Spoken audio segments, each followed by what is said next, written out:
सरकार मुर्दाबाद, खतरा एकता जिंदाबाद, खतरा एकता जिंदाबाद। अब हमारे बीच में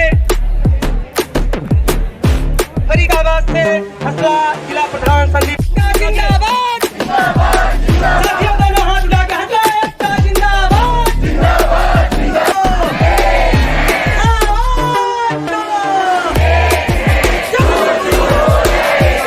जो हमसे टकराएगा हरियाणा सरकार है, मैं उसका पुरजोर आप सबके साथ मिलकर विरोध करता हूँ। उम्मीद है उस पर खरा उतरेंगे। मैं आपके साथ हूँ, मेरी पूरी एसोसिएशन आपके साथ है, आपके साथ हूँ। धन्यवाद।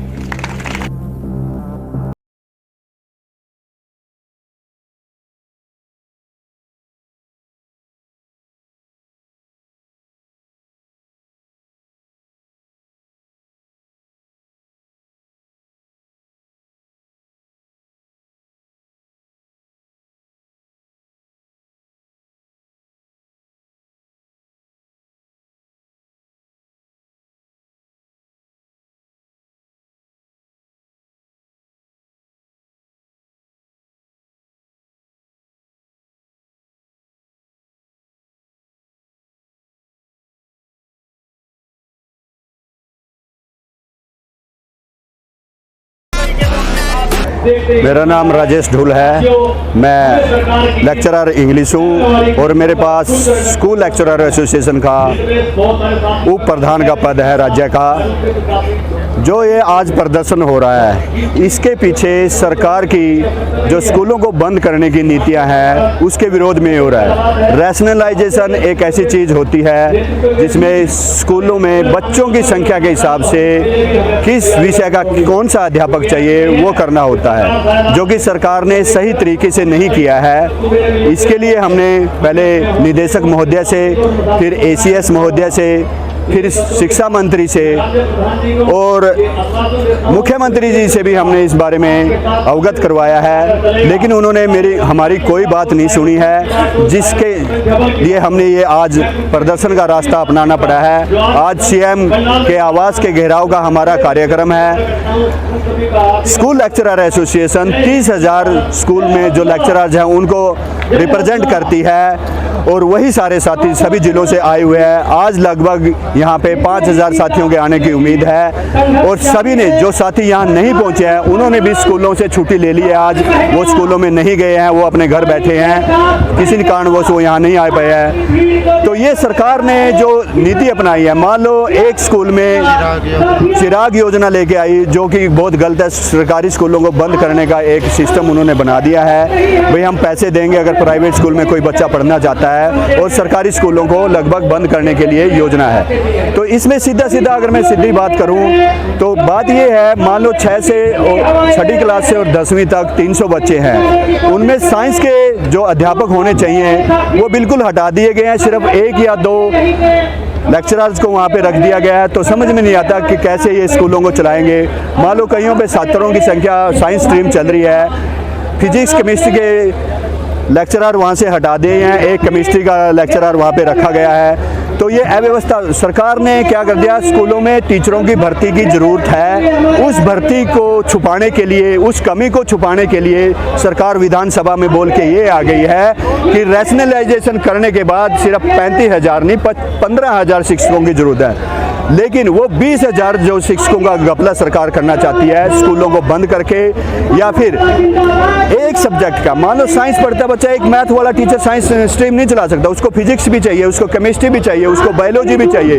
तो वो सरकार अपनी कमी छुपाने के लिए ये चीज़ कर रही है। भाई रैशनलाइजेशन के नाम पे संख्या न देखते हुए किसी स्कूल में जो टीचरों की संख्या होनी चाहिए उसमें से उन्होंने 1/3 उसको कर दिया गया है, जिससे स्कूलों में 35,000 की बजाय 15,000 शिक्षकों की ही कमी नजर आती है। होना ये चाहिए था, अगर सरकार देखो, स्कूल एक ऐसी चीज़ है, स्कूली शिक्षा एक ऐसी चीज़ है, ये एक बुनियादी ढांचा है समाज का। अगर स्कूली शिक्षा किसी छात्र की, किसी विद्यार्थी की अच्छी हुई होती है तो समाज में वो अच्छा योगदान दे पाता है, देश के लिए अच्छा योगदान दे पाता है, और इसलिए स्कूली शिक्षा चलाई गई है। अब मुझे ये नहीं समझ में आता, सरकार अगर स्कूल नहीं चलाएगी, सरकार ही स्कूल बंद करना चाहेगी, सरकारी स्कूल बंद करना चाहेगी, तो क्या सरकार प्राइवेट स्कूलों के भरोसे देश को, समाज को छोड़ना चाहती है, उन तबकों को छोड़ना चाहती है जिनके माँ बाप अफोर्ड नहीं कर सकते, पूरी फीस नहीं भर सकते। और अब तो ये भी कर दिया है, अगर आप फीस नहीं भर सकते तो बोला सरकार फीस देगी, प्राइवेट में पढ़ा लो। कहना क्या चाहते हो, सरकार चाहती क्या है? सीधा सीधा ये कहो ना, आप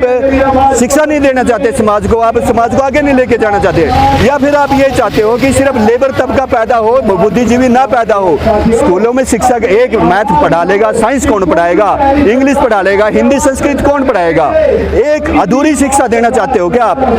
मतलब इस सरकार की मंशा में खोट है, सरकार बिल्कुल तानाशाही की नीति पे आ गई है। सरकार को समाज से कोई लेना देना नहीं है, बस इनकी दाल गल रही है, ये अपनी चाम की चला रहे हैं, जो कि गलत है। अगर आज हमारी समस्या का कोई समाधान नहीं हुआ, स्कूलों में प्रॉपर तरीके से सारी पोस्टें नहीं दी गई, सभी अध्यापकों को, विद्यार्थियों को शिक्षक नहीं मिले, अगर आज ऐसा नहीं होता है तो राज्य कार्यकारिणी की तरफ से मैं जिम्मेदारी लेते हुए ये कहता हूँ, आगे की रणनीति बनाएगी। और भूल जाओ फिर खट्टर साहब कि आप हमें कंट्रोल कर पाओगे, या तो हमें बिल्कुल जेलों में बंद कर दो, अगर स्कूलों में हमें भेजना चाहते हो तो पूरे पदों के साथ भेजो, पूरी संख्या के साथ भेजो।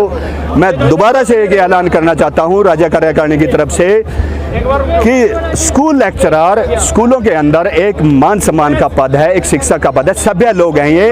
हसला ने लंबे समय से संघर्ष नहीं किया, यानी कि प्रदर्शन नहीं किया, क्योंकि सलीका पहले बातचीत से कोई चीज़ सोल्व होती है, फिर उसका हल नहीं निकलता, फिर थोड़ा डरावा होता है, फिर भी हल नहीं निकलता है तो टकराव तो करना पड़ेगा। अब समाज का अहम हिस्सा शिक्षक होते हैं, हम पढ़े लिखे हैं, सभ्य हैं, अगर हम संघर्ष नहीं करेंगे और हमारी ही चीज़ के लिए हम नहीं लड़ेंगे, उन बच्चों के भविष्य के लिए हम नहीं लड़ेंगे तो कौन लड़ेगा? और वो भी सरकार को खुद सोचना चाहिए। जो चीज़ हम सोचने पे मजबूर हो रहे हैं वो सरकार उसके उल्ट जा रही है। करना तो सरकार को अपने आप ही चाहिए था, सारे पद देने चाहिए थे, सारी शिक्षा देनी चाहिए थी, भर्तियां करनी चाहिए थी, लेकिन सरकार तो जो पदों पे बैठे हैं उनको भी खत्म करना चाहती है। तो ये समाज के लिए बहुत बड़ा खतरा है। मैं अभिभावकों से भी ये कहना चाहता हूँ, सभी से ये कहना चाहता हूँ, भैया आप जागरूक हो जाओ, आपके बच्चों का भविष्य खतरे में है। आपके बच्चों को अगर शिक्षक नहीं मिलेंगे तो वो क्या करेंगे? मेहनत मजदूरी, जैसे सरकार कहती है पकोड़े बेचें तो छोड़ दें पढ़ना और काम कर ले। स्किल्ड, अब एक बात और आगे, बस स्किल, कौशल रोजगार। अरे क्या चीज का कौशल? क्या आप एक मिस्त्री बनवाना कौशल मानते हो? या तो IT इंजीनियर बनाओ बच्चे को, क्या पकोड़े तलना इंजीनियर हो कौशल रोजगार मानते हो? ये तो अनपढ़ लोग करने नहीं लग रहे हैं। या तो IT इंजीनियर बनाओ, सॉफ्टवेयर इंजीनियर बनाओ, मैकेनिक बनाओ, तो टॉप के इंजीनियर बनाओ। उससे देश और समाज अच्छी एजुकेशन, अच्छी शिक्षा से आगे बढ़ता है। जो ये दिखावे की शिक्षा देना चाहते हैं इससे आगे नहीं बढ़ना। भट्टा गोल कर दिया सरकार ने, जमा जीरो बना दिया है, और इसलिए लेक्चरर एसोसिएशन मजबूर हो गए प्रदर्शन करने के, CM के घेराव के लिए आई है। अगर आज भी सोल्यूशन नहीं निकलता तो देखी जाएगी भाई। मैं CM साहब से और EM साहब से दोनों से कहना चाहूँ, देखी जाएगी फिर तो आप जीतोगे कि हम जीतेंगे, लेकिन हमारा फर्ज हम निभाओगे तो हम देख लियो आप क्या करोगे। अब 3 दिन से मैं मेरे स्कूल की बात बताऊं, मैं पाई स्कूल में पोस्टेड हूं, कैथल जिले में पढ़ता है। आज गांव वाले ताला लाए बैठे हैं स्कूल का, अगर आप वीडियो देख लो फेसबुक का, मैं भी चल रही है, वो न्यू कह रहे हैं हमारा स्कूल में मास्टर होने चाहिए, बिना मास्टर हमारे बालक करे जाएंगे। अच्छा, PTDB की पोस्ट खत्म कर दी स्कूल से, और खेल में पाई स्कूल की छोरियां कबड्डी में इतनी है, नेशनल लेवल पे खेल गया हुआ, इंटरनेशनल बाहर भी, सिंगापुर भी जावा, सारी जगह जावा है। अब उन पर वो फिजिकल एजुकेशन का टीचर को नहीं रहेगा तो उन बच्चा का क्या होगा? आज देखो आप फेसबुक पे वो, और कई जमा जो जैसा हिसार में अभिभावक आक्रोश में है, वो ये कहना चाहते हैं भाई अभिभावक और विद्यार्थी जागरूक है, आज का समाज जागरूक है, सरकार बेवकूफ बनाना चाहे, न्यू इतनी थोड़ी नहीं बेवकूफ बना करता कोई। आप जबरदस्ती कोई चीज लागू करना चाहो चाहो, भट्टा गोल करना चाहो, नहीं तो गदर है फिर तामे ताम रह जाओ भाई, फिर बाकी देश ना तो हम देख लेंगे भी फिर क्या करना है। देखिए यह सरकार की एक बड़ी बढ़िया चाल है, बोला एक कोई मुसीबत टालने के लिए ना दूसरी पैदा कर दो। अब नई शिक्षा नीति में इतनी बड़ी खामियां हैं, बोला ये मास्टर विरोध करेंगे उसका, उन्होंने क्या किया, बोला रैशनलाइजेशन मास्टर की पोस्टें ने खतरा पैदा कर दो, मास्टर पे उलझे फिर जाएंगे। ये बड़ा सलीका है इस सरकार के, ये बड़े सिक्के हैं, चाहे सेंटर की सरकार हो चाहे राज्य की सरकार हो। एक मुसीबत का ध्यान टाण कहता है, दूसरी मुसीबत पैदा कर दिया है। और भाई विरोध करांगे नई शिक्षा नीति में तो कुछ भी को नहीं, जब फाका ही को नहीं, जब जीरो बना के छोड़ने की बात हो, पहला अपना पोस्ट तो बचा लिया, फिर देखेंगे भाई क्या करना है। ਦੋਸਤੋ ਤੁਸੀਂ ਜਾਣਦੇ ਹੋ ਕਿ ਸੂਹੀ ਸਵੇਰ ਇੱਕ ਲੋਕ ਪੱਖੀ ਵਿਚਾਰਾਂ ਵਾਲਾ ਸਾਡਾ ਮੀਡੀਆ ਅਦਾਰਾ ਹੈ। ਲੋਕ ਪੱਖੀ ਵਿਚਾਰਾਂ ਵਾਲੇ ਮੀਡੀਆ ਅਦਾਰੇ ਲੋਕਾਂ ਦੀ ਸਹਾਇਤਾ ਨਾਲ ਹੀ ਚੱਲਦੇ ਹੈਗੇ ਨੇ। ਅਸੀਂ ਮੰਨੀਏ ਕਿ ਜੇ ਕੋਈ ਜਿਹੜਾ ਹੈਗਾ ਕਾਰਪੋਰੇਟ ਕਿਸ ਸਹਾਇਤਾ ਨਾਲ, ਸਰਕਾਰੀ ਸਹਾਇਤਾ ਨਾਲ ਜਾਂ ਫਿਰ ਪ੍ਰਾਈਵੇਟ ਐਡ ਨਾਲ ਜੋ ਮੀਡੀਆ ਅਦਾਰੇ ਚੱਲਦੇ ਨੇ ਉਹ ਖੁੱਲ੍ਹ ਕੇ ਲੋਕ ਪੱਖ ਦੀ ਗੱਲ ਨਹੀਂ ਕਰ ਸਕਦੇ। ਇਸ ਕਰਕੇ ਸੂਹੀ ਸਵੇਰ ਨੂੰ ਤੁਹਾਡੀ ਮੋਰਲ ਵੀ ਤੇ ਆਰਥਿਕ ਸਹਾਇਤਾ ਦੀ ਬਹੁਤ ਜ਼ਿਆਦਾ ਲੋੜ ਹੈ। ਸੋ ਇਸ ਲਈ ਤੁਸੀਂ ਸਾਡੇ ਫੇਸਬੁੱਕ ਪੇਜ ਨੂੰ ਵੱਧ ਤੋਂ ਵੱਧ ਲਾਈਕ ਕਰੋ, ਸਾਡੀ YouTube ਚੈਨਲ ਸਾਡਾ ਉਹਨੂੰ ਵੱਧ ਤੋਂ ਵੱਧ ਸਬਸਕ੍ਰਾਈਬ ਕਰੋ, ਸਾਡੀਆਂ ਵੀਡੀਓ ਨੂੰ ਸ਼ੇਅਰ ਕਰੋ ਤੇ ਆਰਥਿਕ ਤੌਰ ਤੇ ਥੱਲੇ ਦਿੱਤਾ ਹੋਇਆ ਜੋ ਐਡਰੈਸ ਹੈ, ਬੈਂਕ ਦਾ ਅਕਾਊਂਟ ਹੈ, ਉਹਦੇ ਵਿੱਚ ਤੁਸੀਂ ਆਪਣੀ ਜਿਹੜੀ ਹੈਗੀ ਹੈ ਸਹਾਇਤਾ ਜਿਹੜੀ ਉਹਦੇ ਥਰੂ ਸਾਨੂੰ ਜਿਹੜਾ ਭੇਜ ਸਕਦੇ ਹੋ, ਤਾਂ ਜੋ ਕਿ ਅਦਾਰਾ ਲਗਾਤਾਰ ਤੁਹਾਡੇ ਮੁੱਦਿਆਂ ਨੂੰ ਉਠਾਉਂਦਾ ਰਹੇ ਤੇ ਇੱਕ ਅਸੀਂ ਪੰਜਾਬੀ ਵਿੱਚ ਲੋਕ ਪੱਖ ਦਾ ਵੱਡਾ ਮੀਡੀਆ ਖੜਾ ਕਰ ਸਕੀਏ।